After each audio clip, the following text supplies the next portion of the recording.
Bonjour mon ami, c'est Lucilla Léon-Félix, coach en stratégie financière et business.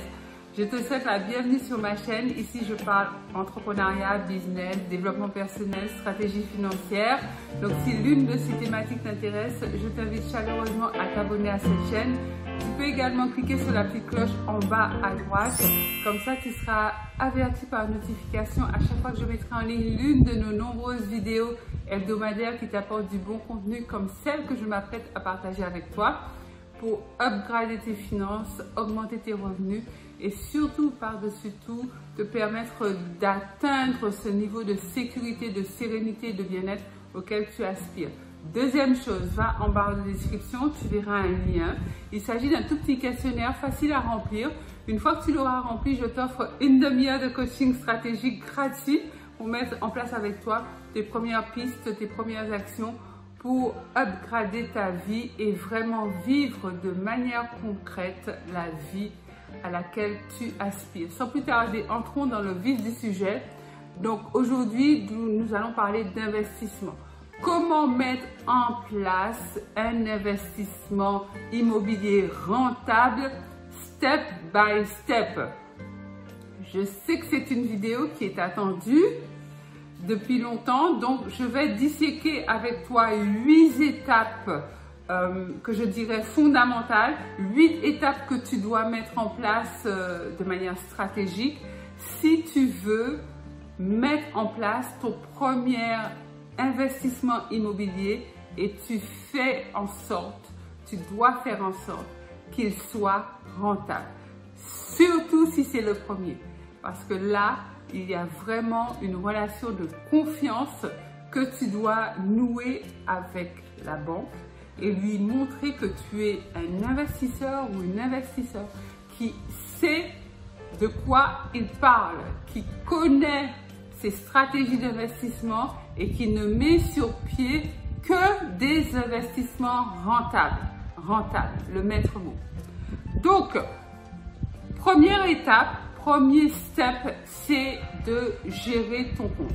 Et là, cette partie-là va te prendre un petit temps. Donc, première étape, c'est que tu dois mettre en place une gestion très fine de ton budget. Cette étape-là va te prendre du temps. Elle va te prendre, disons, entre 3 à 6 mois, mais je t'assure qu'elle est incontournable et prends le temps de la mettre en place. Si tu es du genre à être tout le temps dans le rouge, tu es tout le temps à découvert, ton banquier est tout le temps obligé de taper, ou tu reçois des courriers, des fois même des recommandés, on te bloque des chèques, enfin bref, si ton compte bancaire c'est la catastrophe, ne va pas plus loin. Ne va pas plus loin. Accroche-toi à cette étape numéro 1 et fais en sorte que ton compte bancaire et que la gestion de ton compte soit nickel. C'est-à-dire que tu ne dépenses pas plus d'argent que tu ne gagnes. Tu mets en place une épargne parce que les banquiers aiment bien que leurs clients aient de l'épargne. C'est sécurisant pour eux. Lorsque tu fais une demande d'accompagnement financier pour investir sur un bien immobilier, il va regarder la gestion de ton compte et il va regarder si tu as de l'épargne. Même si tu obtiens un prêt à 100%, mais le fait que tu aies de l'épargne va montrer au banquier que tu gères ton compte. Donc, je t'engage fortement à prendre ce temps-là pour pouvoir gérer ton compte finement. Gérer ton compte sainement de manière à maîtriser toutes tes sorties d'argent. Ne dépense plus de manière inconsidérée. Au contraire, fais des dépenses judicieuses parce que tu sais que tu as un objectif à atteindre. Étape numéro 2. Programme un rendez-vous de courtoisie avec ton banquier ou ta banquière. Le prérequis, c'est que l'étape numéro 1 soit bien en place, parce que si tu mets un rendez-vous et que finalement il ne fera que constater que ton compte c'est vraiment la catastrophe, le rendez-vous ne sert à rien. Donc tu établis une visite de courtoisie et tu parles avec ton banquier ou ta banquière d'investissement. Tu lui demandes à quel niveau il peut t'accompagner sur un investissement immobilier. Tu lui expliques ton projet dans les grandes lignes et l'idée c'est que tu ressortes avec un montant probable, même si tu n'as pas de simulation écrite, hein, mais que tu ressortes avec un montant probable d'investissement auquel tu puisses prétendre et que la relation avec ton banquier soit établie sur de bonnes bases. Troisième étape, c'est que tu vas, maintenant que tu as le montant possible sur lequel tu vas pouvoir obtenir un financement, tu vas faire des recherches en conséquence. Par exemple, ton banquier t'a dit, oui, on peut vous accompagner sur 200 000 euros.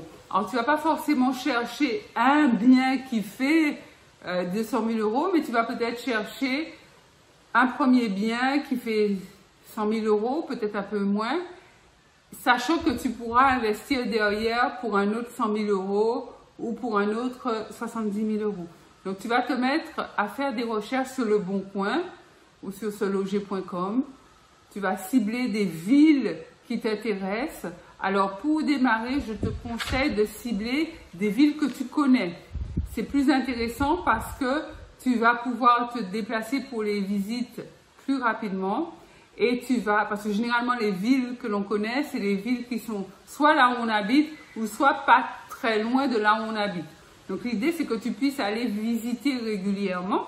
Donc, cible des villes qui ne sont pas trop éloignées. Et en fonction de tes recherches, plus tu vas faire de recherches, plus tu vas connaître la valeur immobilière de la ville que tu recherches sur un secteur donné. Alors, peut-être que tu recherches des appartements, peut-être que tu recherches des maisons. Donc, définis un produit immobilier que tu souhaites acquérir. Si c'est un appartement, quelle superficie, pourquoi faire? Si tu veux faire de la colocation, tu vas choisir un appartement qui a minimum 3 chambres. Donc, tu établis tes critères et tu commences à regarder, à repérer les biens régulièrement, les biens qui arrivent sur le marché en ligne. Donc, tes recherches doivent absolument être ciblées de manière à ce que tu ne perdes pas de temps. Une fois que tu connais un peu la valeur immobilière, la valeur du marché, tu vas également chercher à connaître la valeur locative. Bon, c'est un peu secondaire, mais l'idée, c'est que tu aies une idée parce qu'il y a quand même des secteurs, il y a quand même des niches de l'immobilier qui sont plus rentables que d'autres. Donc, à cette étape-là, tu peux commencer à sélectionner des biens que tu vas pouvoir visiter. Lorsque tu sélectionnes à peu près 30 biens qui te paraissent intéressants en termes d'annonces, dis-toi que derrière, tu vas peut-être réaliser 5 visites. D'accord? Donc, l'idée, c'est de régulièrement regarder des annonces immobilières. Tu dois y être tous les jours, en fait. Tu sélectionnes tes biens, tu contactes les vendeurs. Alors, généralement, ce sont des agences immobilières. Pourquoi je te dis d'en sélectionner 30? Parce que souvent, tu vas te rendre compte qu'il y a des biens qui sont déjà en signature de compromis, ou alors tu as des annonces qui sont anciennes, le bien est déjà vendu, etc., etc. Donc, tous les jours, tu y es et tous les jours, tu dois contacter au moins 5 agences pour pouvoir visiter un bien. 5e étape, lorsque tu as trouvé le bien qui t'intéresse, tu vas enclencher un processus de négociation avec le vendeur. Alors, des fois, tu ne seras pas directement en lien avec le vendeur, tu seras en lien avec l'agence, mais c'est la même chose. Donc, l'idée, c'est que tu vas négocier le prix d'achat, dépendamment du prix affiché. Donc, ça, c'est une technique dans laquelle je ne vais pas rentrer dans le détail parce que ce n'est pas l'objet de cette vidéo. Mais tu vas rentrer dans cette phase-là et si tu obtiens satisfaction ou un accord satisfaisant pour toi et pour le vendeur, tu vas signer un compromis. Là, compromis en main, tu retournes voir ta banque, tu reprogrammes un rendez-vous avec ton banquier de manière à ce que vous mettiez en place l'offre de prêt. Donc, si tu as eu une simulation bancaire écrite au préalable, ben, c'est très bien. Sinon, il va te faire, basé sur la rencontre précédente que vous avez eue, il va te faire directement l'offre de prêt. Si d'aventure ton banquier a changé ou finalement il te dit non, c'est plus possible, etc., etc., c'est pas la peine de te mettre en stress pour deux raisons. Un, il y a d'autres banques. Il n'y a pas qu'une seule banque. Il y a d'autres banques. Si toutes les banques te diraient non, il existe des courtiers qui peuvent reprendre le dossier en main. Et de deux, si tu as un refus de ta banque, tu peux déjà récupérer ce refus de prêt, d'accord? Parce que ça te couvre pour le compromis en fait. Si tu as un refus de prêt, le compromis tombe automatiquement à l'eau. Il devient caduc. Donc, ça ne t'empêche pas de repartir de ta banque avec ce refus de prêt et de continuer tes démarches de prêt auprès d'autres banques, sachant que de toute manière, tu es couvert ou tu es couvert. Septième étape, tout se passe bien. Les offres de prêt sont lancées, signées en bonne et due forme. Tu vas ensuite avoir un rendez-vous chez le notaire pour pouvoir signer l'acte de vente. Et c'est là qu'on te remettra les clés de la maison ou de l'appartement ou du local, peu importe ce que tu as acheté. Et ultime étape, c'est de mettre ton bien en location. Donc voilà les étapes. Je te les ai schématisées, ça prend du temps, mais les étapes sont là. Donc, il n'y a rien de compliqué en soi. Il n'y a rien de compliqué. Il faut juste que tu te formes au préalable parce que la formation te donnera la stratégie poussée et les techniques, par exemple des techniques de négociation, des techniques pour pouvoir rechercher, des techniques de gestion relationnelle avec l'agence immobilière ou avec ton client, enfin ton vendeur en direct. Ça va te montrer également comment négocier ton offre de prêt parce que le taux est important puisque tu t'engages quand même sur bon nombre d'années.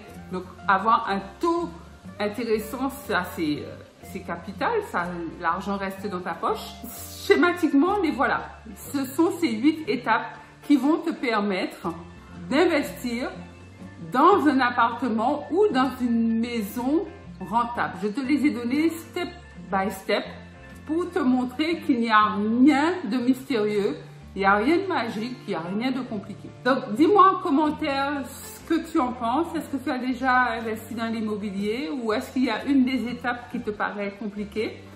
Je me ferai un plaisir de te lire et de te répondre. Pense à liker cette vidéo, un gros pouce bleu et à la partager massivement tout autour de toi. Comme ça, l'information parvient au plus grand nombre, à tout ton entourage. Et notre communauté grandit, grandit, grandit. Et tu dois faire partie de la communauté. Oui, oui, oui, c'est bien à toi que je parle. Abonne-toi maintenant si ce n'est déjà fait. C'est Lucila Léon Félix, coach en stratégie financière et business. Je te dis à très, très, très vite pour une nouvelle vidéo. Bye bye!